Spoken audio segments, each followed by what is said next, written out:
peut s'attendre à revoir du loup partout. On est sur un passage de loup, on peut croiser des loups sans le savoir. Le loup, il est comme ça, c'est pas un gentil animal qui va aller manger des croquettes, quoi. Il tue et c'est tout, quoi. C'est comme ça.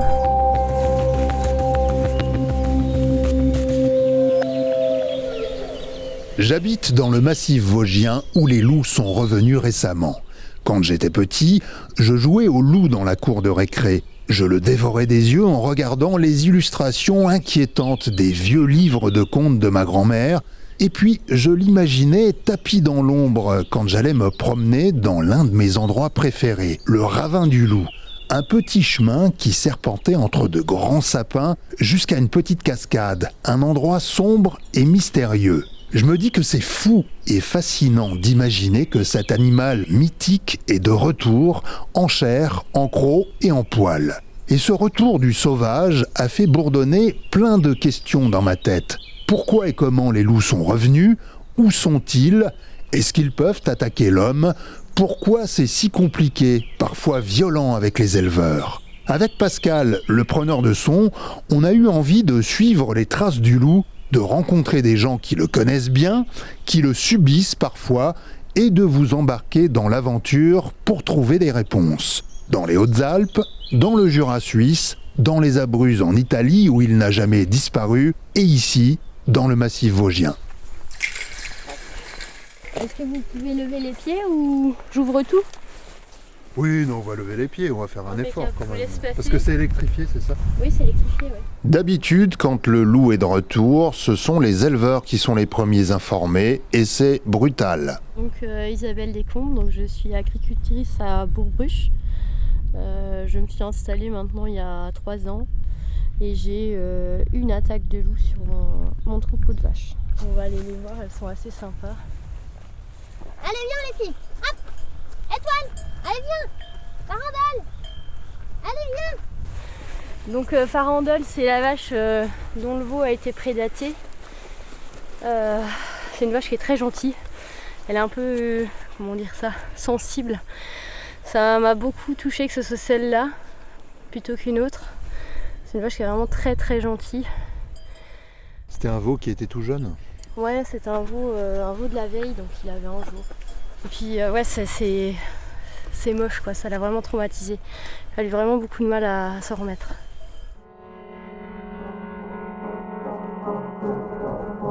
C'est comme dans un film d'horreur, il y a les corbeaux, vous savez, qui coincent, qui se battent et tout ça, là, qui essayent de choper ce qu'ils arrivent sur la carcasse. Et bah, du coup, je suis allée voir, hein, je me doutais qu'il y avait quelque chose de pas clair. Puis quand on arrive, ben voilà, hein, c'est le massacre, quoi. Hein. Donc, sur le coup, ben, comme j'avais tous ces corbeaux là qui n'arrêtaient pas d'essayer de choper des morceaux de viande sur mon veau, j'ai fait venir ma voisine qui, elle, est pour le loup. J'ai rien contre les gens qui sont pour le loup. Mais du coup, elle m'a ramené une bâche pour le couvrir et quand elle a vu ça, elle m'a dit, ça m'a marqué. Tu sais, Isabelle, je suis pour le loup, hein. Mais que dans des conditions comme ça, non. Quand on me dit, est-ce que vous êtes pour ou contre le loup, je dis pas est-ce que vous êtes pour ou contre l'orage, est-ce que vous êtes pour ou contre être malade, est-ce que vous êtes pour ou contre avoir froid. Lui, c'est Jean-Michel Bertrand. Il a réalisé 2 documentaires, La Vallée des loups et Marche avec les loups.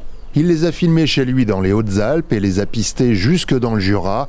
Et le sauvage, ça l'a rendu philosophe. Les gens prennent avec une forme de fatalisme les problèmes qu'ils rencontrent dans la vie de tous les jours, que ce soit justement la foudre sur les troupeaux avec les dégâts que ça cause, le piétin, les maladies, les asticots que peuvent attraper évidemment les animaux.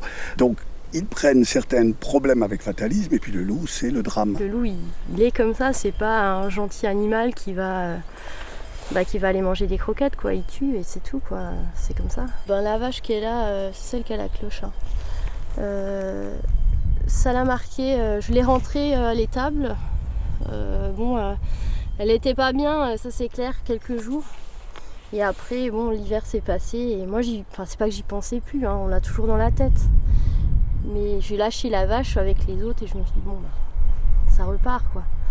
Bon, en fait, non, ça repart pas.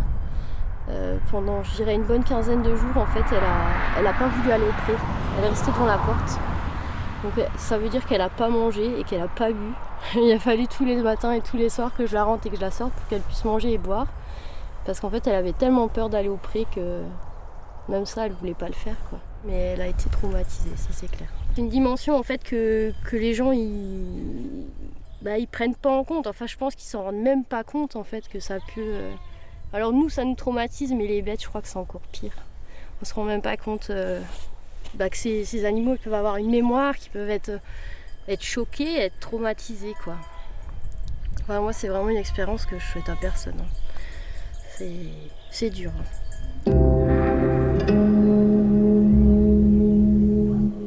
Au cours de mon enquête, je me suis rendu compte que l'État français, au début du siècle dernier, avait réglé le problème du loup à coups de fusil et de poison et encouragé sa destruction totale à grand renfort de primes.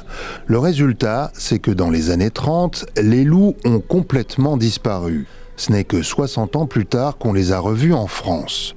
J'ai découvert en quelques clics que dans ce domaine aussi, il y a des partisans de la théorie du complot. Ils racontent que des loups italiens auraient été relâchés en douce en France. La réalité est plus simple et naturelle. Contrairement à l'ours et au lynx, le loup s'est réintroduit tout seul par la frontière italienne du côté des Alpes de Haute-Provence. C'était en 1992 dans le parc du Mercantour. Alors, qu'est-ce qui a bien pu favoriser son retour ? J'ai posé la question à Farid Benhamou, il est géographe de l'environnement et spécialiste des grands prédateurs en France. Exactement les phénomènes inverses qui ont contribué à sa disparition. Dans un premier temps, il y a un changement de l'occupation du territoire, de l'occupation des campagnes, puisque les campagnes se sont vidées. Et du coup, ça a libéré énormément d'espace, notamment dans les espaces périphériques, plutôt montagneux, des marges. On voit un boisement qui augmente, qui se développe. Et en même temps, les espèces proies qui manquaient aux loups, notamment les fameux grands ongulés, les cervidés, ont vu leur population considérablement augmenter. Et puis, dans le contexte particulier dans les Alpes du Sud, où le loup a fait son retour, il faut voir que, comme le chamois avait quasiment été éradiqué par les chasseurs ont lâché dans les années 50 une espèce qu'on appelle le mouflon méditerranéen. Or, quand le loup est revenu dans le Mercantour au début des années 90, il s'est particulièrement focalisé sur cet animal-là qui lui a représenté une espèce de matelas de nourriture pour passer l'hiver. Puis un autre facteur, plus juridique, qui fait que le loup, un peu partout en Europe, a bénéficié d'un statut de protection, notamment en Italie, d'où il est revenu en 1971. L'espèce qui a failli disparaître aussi, mais s'y était maintenue, est protégée. Et à partir de là, donc, la colonisation peut se refaire. Les loups que l'on a en France viennent de cette population d'Italie. Et en plus, la France a ratifié une convention européenne, qui est la convention de Berne, qui, elle, date de 1979, mais qui a été ratifiée par la France une dizaine d'années plus tard, en 1990. Et puis l'espèce est aussi protégée au titre de la directive Habitat de 1992. Donc le loup est devenu une espèce protégée.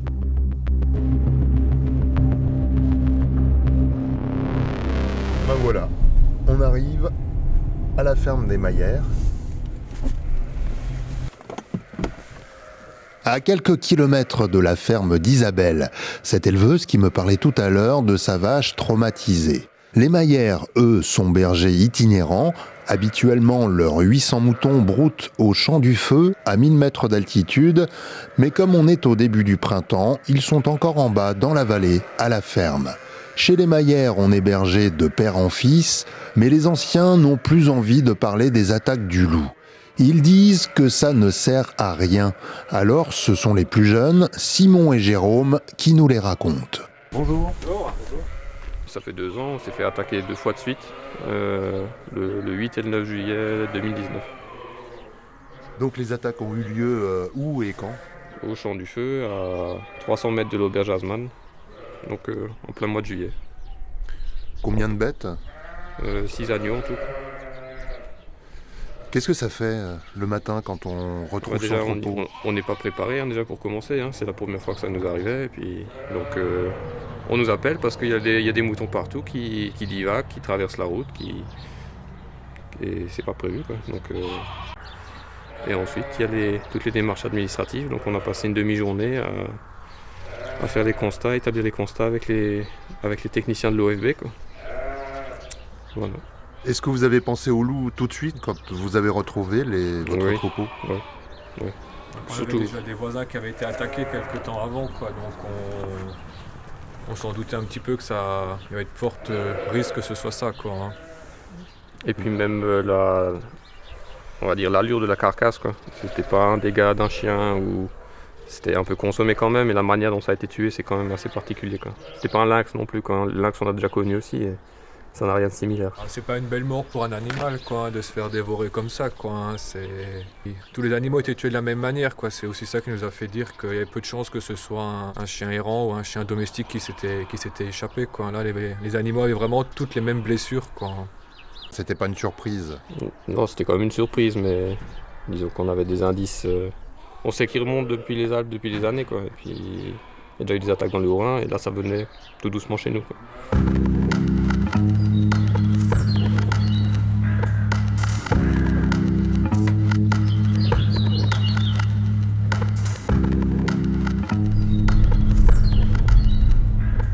Alors on a repris la voiture pour aller voir Corinne Chinol, une ferme auberge sur les hauteurs de Ranru à peu près 800 mètres d'altitude. Là on prend les petits sentiers forestiers, il neige, un gros flocon, c'est le retour de l'hiver au printemps. Voilà l'arrivée à la ferme auberge du Promont. En temps normal, il y a une vue magnifique sur la ligne bleue des Vosges, sur les éoliennes de Salles, à quelques kilomètres de là. Là c'est bien bouché. Arrivé à bon port.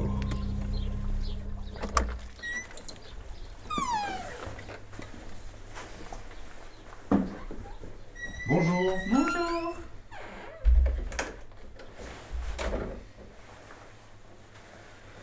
Alors vous êtes Corinne Chinol. fermière aubergiste. Oui, Faut sur la présenter les commune choses comme ça. de Ranru.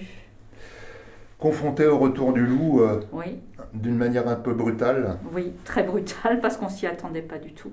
Vous pouvez nous raconter comment ça s'est passé? C'était en 2019, août 2019, première attaque sur des chèvres. Enfin d'abord une chèvre et puis un agneau.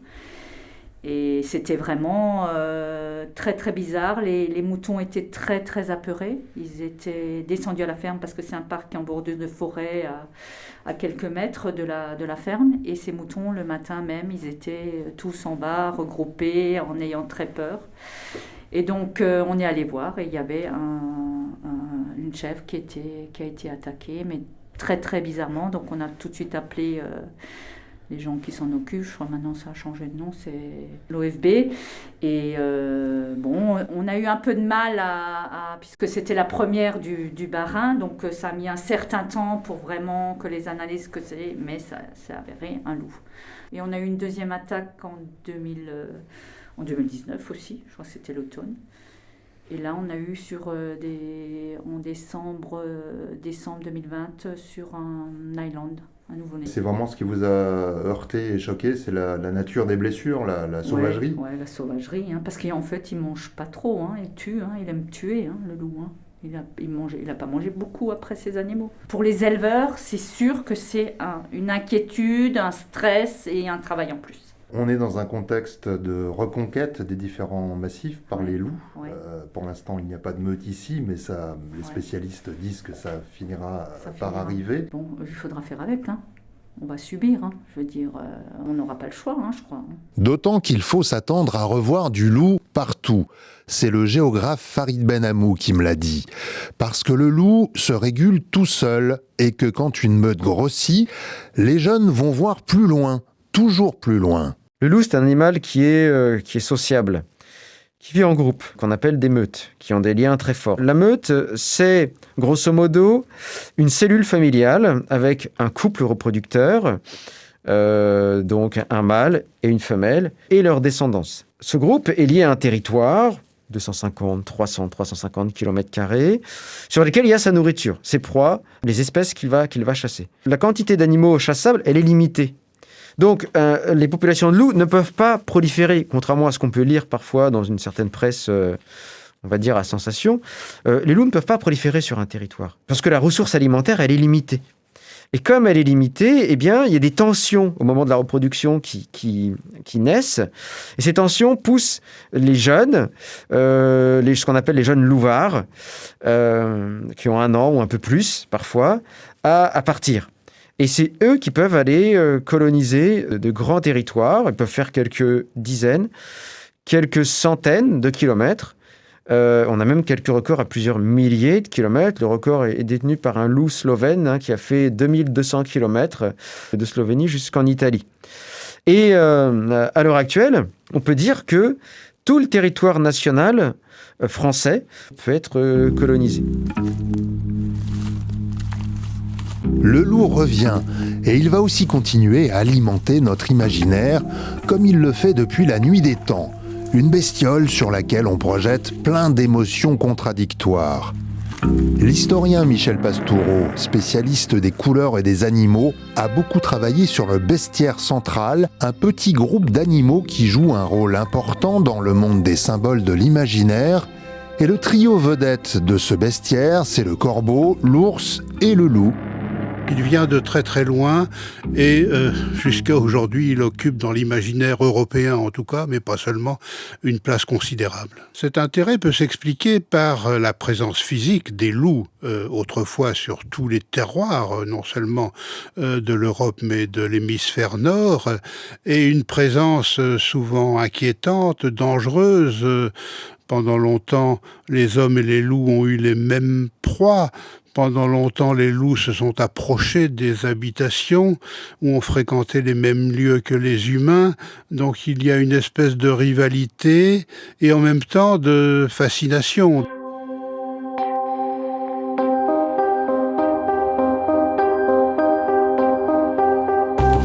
Dans le prochain épisode, Michel Pastoureau nous racontera des histoires de loups, des grands méchants, des sympathiques, des benets et même des lubriques.